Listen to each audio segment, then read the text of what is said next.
Hello everyone, welcome to our YouTube channel nursing Paraxia. आज की video में हम डिस्कस करने वाले हैं यूनिट 3 जो फार्मा फर्स्ट का है, that is drugs uses in GI system. तो सबसे पहले हम लोग डिस्कस करेंगे antiemetics drugs. The antiemetic drugs are use to prevent nausea and vomiting. तो सबसे पहले हम देख लेते हैं वॉमिटिंग क्या है। Vomiting is a symptom is associated with many diseases. The removal of primary cause is best way to treat vomiting. Antiemetics are drugs used to prevent motion sickness and severe nausea vomiting induced by chemotherapy, radiation therapy and vital illness.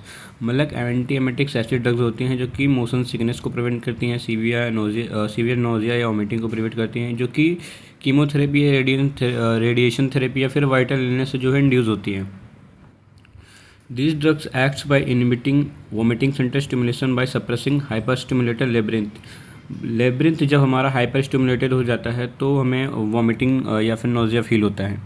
तो antiemetics क्या करती हैं कि जो hyper stimulation होता है labyrinth का, उसको सप्रेस कर देती हैं, जिसकी वजह से नोजिया और वॉमिट जो हमारा प्रिवेंट हो जाता है।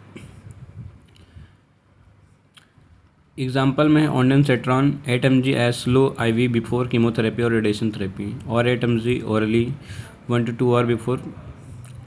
मतलब कि बोल रहा है कि जो ऑन्डेनसेट्रॉन है वो 8 mg स्लोली दी जाती है IV, या फिर कीमोथेरेपी से पहले, या फिर रेडिएशन थेरेपी से पहले, या फिर जो है कीमोथेरेपी के 1 घंटे पहले भी हम लोग 8 mg ओरली देते हैं ऑन्डेनसेट्रॉन। इसका रूट जो होता है वो IM और IV होता है। रूट इसका IM, IV और ओरल होता है।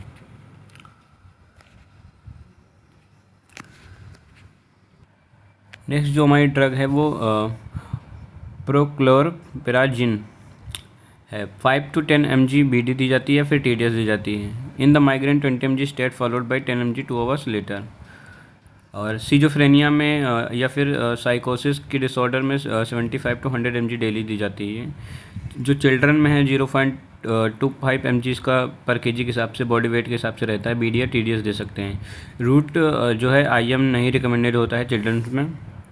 फिर नेक्स्ट आता है हमारा प्रोमेथाजिन थियोक्लेट। इसका जो डोज होता है वो 25 mg TDS in motion sickness है, और 25 mg 1 to 2 hour before surgery या फिर जर्नी। किसी भी जैसे किसी को मोशन सिकनेस हो रहा है, बस में बैठा है, तो बस से बैठने से पहले 1 घंटे पहले उसे 25 mg देंगे। अब इसके साइड इफ़ेक्ट्स क्या क्या हैं। साइड इफ़ेक्ट्स में इसके अलर्टनेस इम्पेयर हो सकती है, पेशेंट को सेडेशन कॉज हो सकता है, डिजीनेस रह सकती है पेशेंट को, माउथ ड्राई हो सकता है पेशेंट का, सीरम प्रोडक्टिन का लेवल जो है वो राइज हो सकता है, हेडेक देखने को मिल सकता है, कॉन्स्टिपेशन देखने को मिल सकता है, एलर्जिक रिएक्शन लाइक हाइफसेर अर्टिकेरिया देखने को मिल सकता है, पेशेंट को एंजाइटी हो सकती है, एलिवेशन हो सकता है लीवर एंजाइम में, नेजल स्टिफनेस हो सकती है पेशेंट को, जो जीआई ट्रैक्ट है उसका अपसेट हो सकता है, या रेस्टलेसनेस पेशेंट को फील हो सकती है। एजिटेशन, किसी चीज़ में इंटरेस्ट नहीं लगेगा पेशेंट को, ब्लड डिसऑर्डर हो सकता है कोई, एनोरेक्सिया, लैक ऑफ एपेटाइट हो सकती है, टैकीकार्डिया, उसकी हार्ट रेट जो है बढ़ सकती है, इंसोम्निया, उसको नींद आने में प्रॉब्लम हो सकती है, डिस्टोनिया, उसका जो टोन है वो अल्टर हो सकता है। इसके जो एडवर्स इफेक्ट की बात करें हम तो phenothiazine causes extra pyramidal symptoms, paradoxical CNS stimulation, jaundice, seizures, blurred vision, urinary retention, ventricular tachycardia. Toxicity की बात करें तो जो है एमिनोग्लाइकोसाइड्स के साथ मिलके ये जो है ऑटोटॉक्सिसिटी कॉज करता है। यहाँ पे ऑटोटॉक्सिसिटी की स्पेलिंग गलत है, यहाँ पे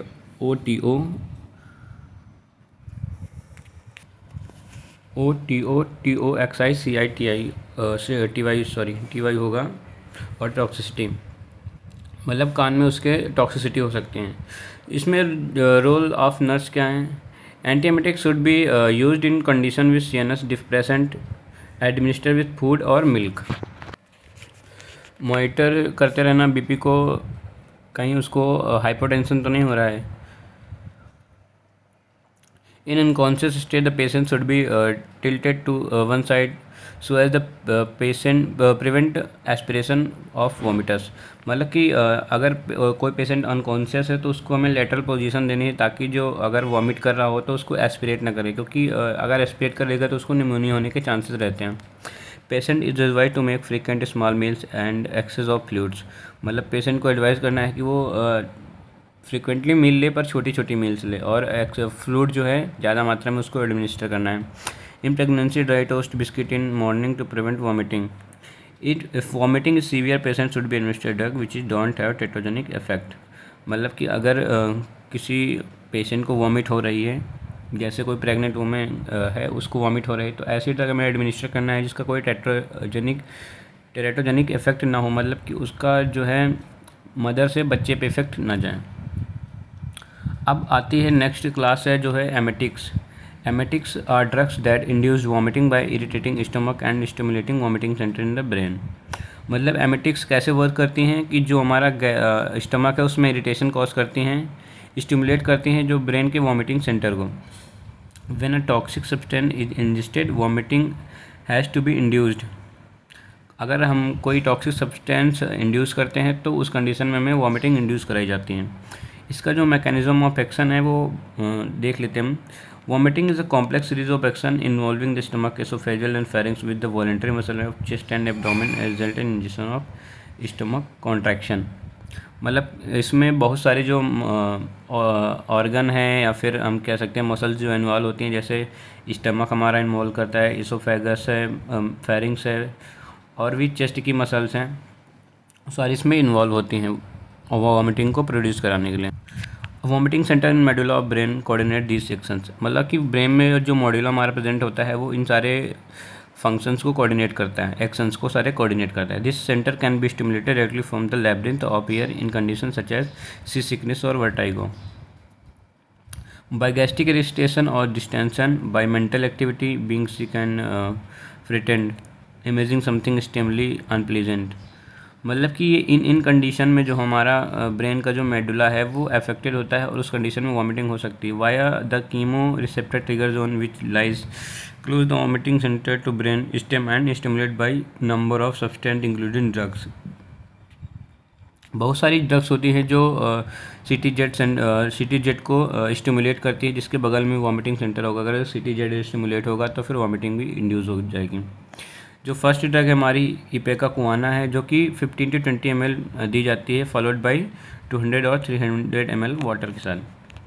एपोमॉर्फिन 6 mg in adult and 0.05 mg पर kg in children IM route से दी जाती है। इपेकाकुआना जो है सिरप और ओरली सिरप के फॉर्म में आती है, जो कि ओरली दी जाती है, और एपोमॉर्फिन जो है इंजेक्शन फॉर्म में आती है, जो कि IM दी जाती है। इसके इंडिकेशंस क्या क्या हैं देख लेते हैं। एक्सीडेंटल ओवरडोज ऑफ ड्रग और पॉइजनिंग। मतलब अगर किसी पेशेंट जो है पॉइजन इंजेक्शन कर लेता है पॉइजन का, तो उस कंडीशन में जो है वॉमिटिंग प्रोड्यूस कराने के लिए ये एमेटिक्स ड्रग दी जाती है।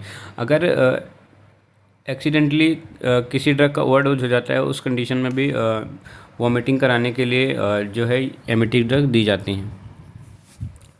ध्यान रखना कि जो ओरली ड्रग ली जाएंगी, अगर उसका ओवरडोज हुआ है तो उसी कंडीशन में एमेटिक्स दी जाएंगी। अगर IV किसी का ओवरडोज हुआ है तो उस कंडीशन में ये वर्क नहीं करेंगे। नेक्स्ट देख लेते हैं इसका कॉन्ट्राइंडिकेशन क्या क्या है। अनकॉन्शियस पेशेंट को एमेटिक्स ड्रग्स नहीं देंगे, क्योंकि अगर वो वॉमिट करेगा तो उसको एस्पिरेट होने के चांसेस रहेंगे। सेमी कॉन्शियस को भी नहीं देंगे। कोरोजिव पॉइजनिंग, मतलब अगर किसी कोरोजिव एसिड या फिर किसी एल्कलाई का उसने इंजेक्शन किया है पॉइजन का, तो उस कंडीशन में अगर वॉमिटिंग कराएंगे तो एसोफेजियल बर्न होने के रिस्क रहते हैं, तो उस कंडीशन में भी एमेटिक्स नहीं देना है। पॉइजनिंग बाय सीएनएस स्टिमुलेंट एस्कर्नोजन में भी precipitated poisoning due to petroleum product this can cause pneumonitis. वही कंडीशन आ गई है कि अगर पेट्रोलियम की वजह से उसको पॉइजनिंग हुई है तो उस कंडीशन में भी एमेटिक्स नहीं देना है। एडवर्स रिएक्शन क्या है इसके? प्रोलॉन्ग वॉमिटिंग, मतलब बहुत काफ़ी देर अगर एमेटिक्स दे रहे हैं तो हो सकता है कि वॉमिटिंग रुके ही ना, उसको वॉमिटिंग होती रहे, जिसकी वजह से क्या हो सकता है, उसको डिहाइड्रेशन हो सकता है, और डिहाइड्रेशन हुआ बॉडी में फ्लूइड कम हुआ तो उसको डिसरेथमिया भी हो सकता है। बात करते हैं इसके साइड इफ़ेक्ट्स की। तो कन्वर्जन, पेशेंट को जो कन्वर्जन आ सकते हैं, लेथार्जी पेशेंट को फील हो सकता है, डायरिया के सिम्टम्स देखने को मिल सकते हैं, रेस्पिरेटरी डिस्ट्रेस हो सकता है पेशेंट को, पेशेंट शॉक में जा सकता है क्योंकि सीवियर डिहाइड्रेशन हो सकता है कि डिहाइड्रेशन जैसे जो पेशेंट जो है डिसोरिएंटेड है क्योंकि बॉडी से सारे इलेक्ट्रोलाइट्स निकल जाते हैं डिहाइड्रेशन कंडीशन में, उसको सर्कुलेटरी डिसऑर्डर हो सकता है।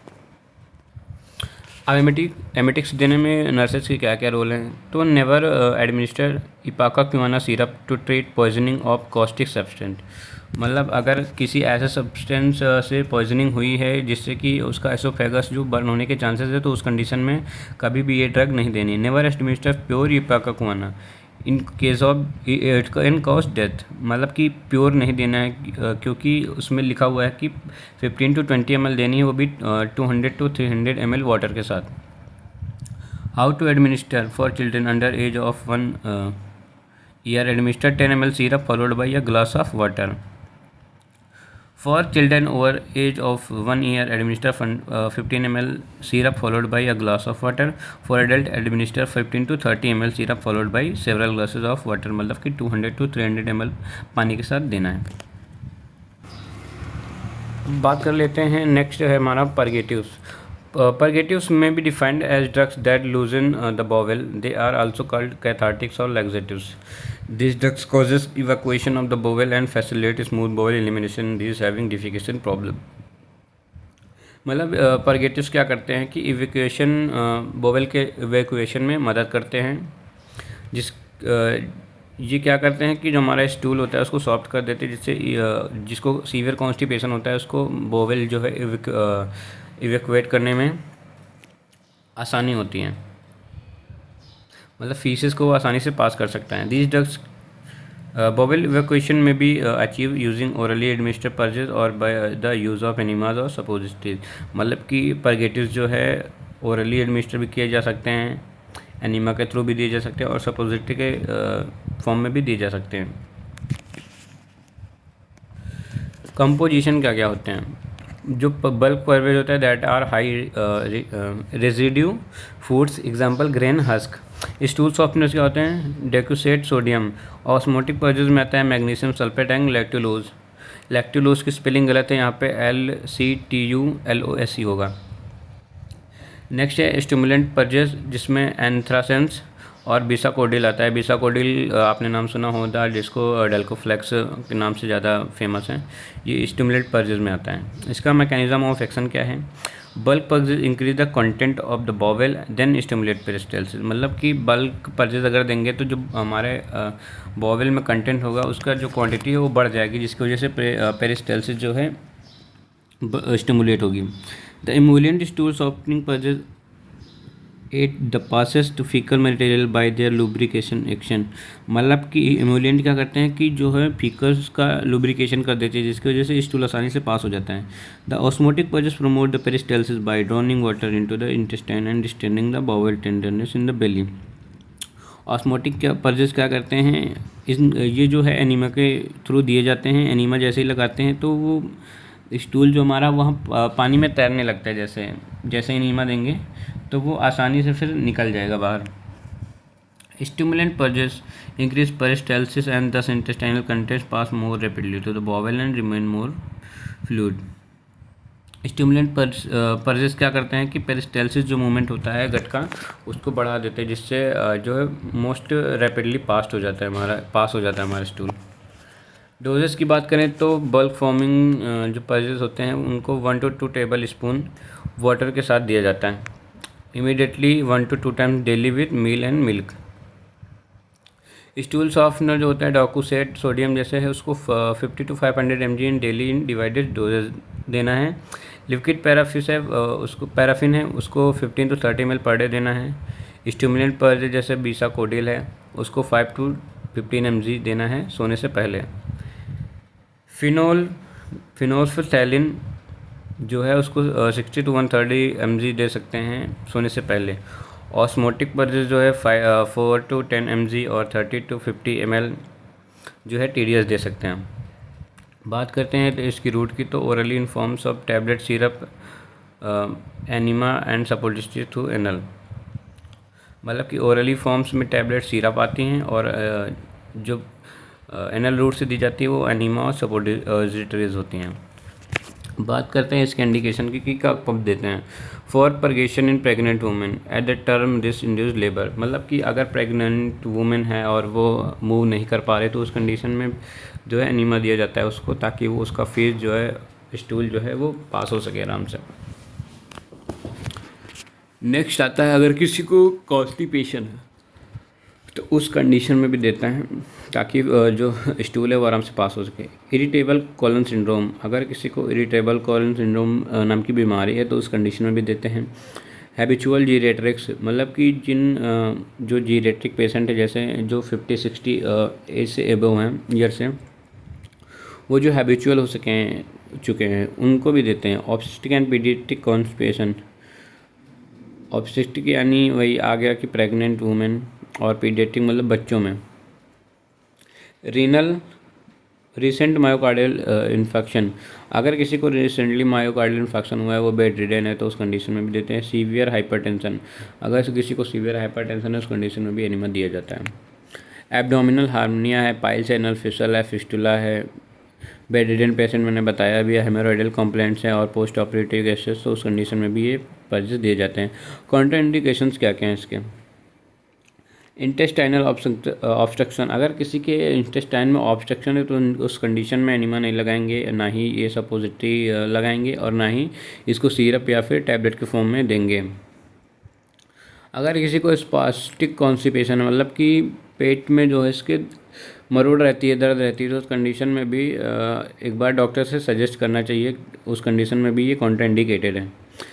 अंडर 3 ईयर्स ऑफ एज, मतलब अगर 3 साल से छोटा बच्चा है तो उस कंडीशन में भी नहीं देना है। इलेक्ट्रोलाइट इम्बैलेंस से किसी का, तो अगर हम उस कंडीशन में एनीमा देंगे तो स्टूल पास होगा और साथ ही साथ और इलेक्ट्रोलाइट निकल जाएंगे तो इलेक्ट्रोलाइट और भी डिसबैलेंस हो जाएंगे, तो उस कंडीशन में भी नहीं देंगे। लैक्टेशन, अगर कोई वुमेन जो है ब्रेस्ट फीडिंग करा रहे है तो उस कंडीशन में भी नहीं देना है। हाइपर सेंसिटिविटी है किसी को पर्जेस से तो उस कंडीशन में भी नहीं देना है।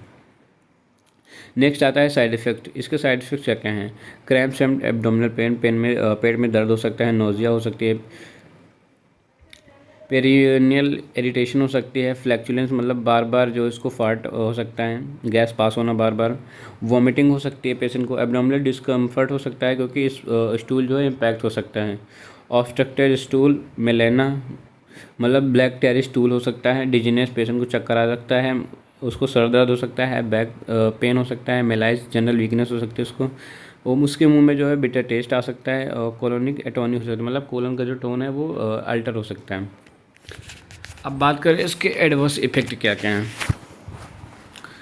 तो इसमें हाइपोवोलेमिया हो सकता है, ब्लड ग्लूकोज लेवल जो है उसका बढ़ सकता है, डिहाइड्रेशन हो सकता है पेशेंट को, इलेक्ट्रोलाइट में इम्बैलेंस हो सकता है, एटोनिक कोलन, मैंने बताया कि कोलन का जो है टोन वो अल्टर हो जाएगा, वेट लॉस सकता है पेशेंट का और पेशेंट को टैकीकार्डिया हो सकता है। टॉक्सिसिटी में ये हेपेटोटॉक्सिसिटी कराता है ड्यू टू प्रोलॉन्ग्ड यूज, मतलब ज़्यादा लंबे समय तक अगर इसका कंटिन्यू यूज करेंगे तो हेपेटोटॉक्सिसिटी कॉज कराएगा। अब नर्सिंग रिस्पॉन्सिबिलिटीज़ क्या क्या हैं इसमें। Assess the bowel elimination habit, उसकी बॉवल की एलिमिनेशन जो हैबिट्स हैं, मतलब कि कितने बार दिन में स्टूल पास कर रहा है, वो सही से कर पा रहा है कि नहीं, ये सारी चीज़ें आपको हिस्ट्री में कलेक्ट करनी होती हैं। Teach the patient benefits of proper diet containing roughage fibre exercise and are important, मतलब आपको पेशेंट को एजुकेट करना है कि अगर आप फाइबर अपनी डाइट में सफिशिएंट अमाउंट में ले रहे हैं तो आपको शायद इस पर परजेस की एनीमा लगाने की ज़रूरत नहीं पड़ेगी, और एक्सरसाइज भी काफ़ी हद तक मदद करती है हमारी। Never give purges of patient with undiagnosed abdominal pain, अगर किसी पेशेंट को जो है एब्डोमिनल पेन हो रहा है और उसकी डायग्नोसिस आपको नहीं पता है तो उस कंडीशन में भी कभी भी एनीमा नहीं लगाना है आपको।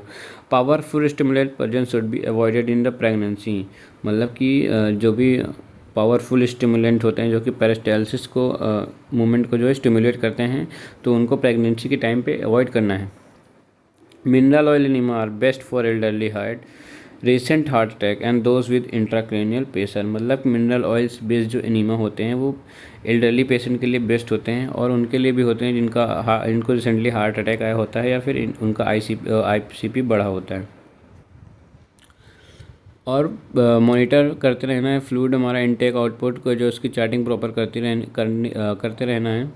Monitor frequency laxative used in patient with anorexia and bulimia, खाने के बाद अगर वो उल्टी करता है तो उसको भी देखते रहना है। नेक्स्ट हमारा आ जाता है कि लैक्टुलोज, लैक्सेटिव्स। लैक्सेटिव में लैक्टुलोज आता है। Lactulose is a hyper osmotic laxative. It acidifies colon content which decrease the diffusion of non ionic ammonia from colon to blood, where ammonia gets converted into non-absorbable ammonia ion and result in evacuation of feces. इसके indications क्या क्या हैं? Prevention and treatment of portal systemic encephalopathy, chronic constipation to evacuate bowel in older patient, for treatment of constipation, severe constipation in the children. Doses क्या रहेंगे इसकी? Adult में जो है ये 30 to 60 ml दिया जाएगा बिफोर बेड, एंड चिल्ड्रंस में 7 to 5 ml per day after breakfast orally. इसके एडवर्स इफेक्ट क्या क्या है? फ्लैचुलेंस, मतलब बार बार गैस का पास होना, पेन हो सकता है पेशेंट को जो है एब्डोमिनल एरिया में, डायरिया हो सकता है उसको, नोजिया फील हो सकता है, बेल्चिंग यानी कि डकारें आ सकती हैं, आने रहती हैं, एब्डोमिनल क्रैम्प्स हमने बताया कि एब्डोमिनल में पेन हो सकता है, हाइपरनेट्रीमिया, जो सोडियम का लेवल है वो गिर सकता है, बढ़ सकता है, पेशेंट में जो सोडियम का लेवल है वो बढ़ सकता है, वॉमिटिंग हो सकती है पेशेंट को। अब इस ड्रग को यूज़ करने के लिए नर्सेस की क्या रिस्पॉन्सिबिलिटीज़ होती है? Regularly evaluate the consistency of stool, keep eye in the if the client is taking anticoagulant as indiscriminate laxative, मतलब अगर एंटीकोगुलेंट ले रहा है तो फिर उसको लैक्सेटिव्स नहीं देना है। Encourage the client to have fibre diet food to avoid gas and diarrhoea, मतलब जो है पेशेंट उसको इनकरेज करना है कि आप जो है हाई फाइबर डाइट लीजिए ताकि जो आपको गैस ना बने और ना ही आपको डायरिया कॉज हो। Encourage an up glass of water, मतलब उसको बोलना है कि आप सफिशिएंट अमाउंट में पानी पीते रहिए। गिव एंटरी कोटेड, नोट लिखा हुआ है यहाँ पे, give enteric coated tablet to avoid gastric irritation, don't crush or put cut, patient should not chew the tablet, मतलब कि गैस्ट्रिक इरिटेशन अगर किसी को हो रही तो उस कंडीशन में एंट्री कोडेड टैबलेट दे सकते हैं आप, इसको ना क्रश करना है ना ही कट करना है, और पेशेंट से ये भी बोलना है कि आप इसको चबाएंगे नहीं। Don't give with in 1 hour of antacid और मिल्क, अगर 1 घंटे के आसपास उसने मिल्क या फिर एंटासिड कोई लिया है जैसे पेंटाप्रोजोल, रेनिट्रीन वगैरह या फिर डाइजीन वगैरह, तो उस कंडीशन में बोलना है कि अभी आप ये नहीं खाएंगे या फिर जो लैक्टोज सिरप है वो नहीं पिएंगे। इस वीडियो में इतना ही था। बाकी की जो ड्रग की क्लासेस हैं जैसे कि H2 inhibitor, proton pump inhibitor और भी जो एंटासिड्स हैं उनको हम नेक्स्ट वीडियो में जानेंगे। तो अगर वीडियो हेल्पफुल लगी हो तो वीडियो को लाइक कर देना और चैनल पर पहली बार आया तो सब्सक्राइब कर देना। वीडियो को अपने दोस्तों के साथ शेयर करना ताकि उनको भी ये चीज़ें पता हो सकें।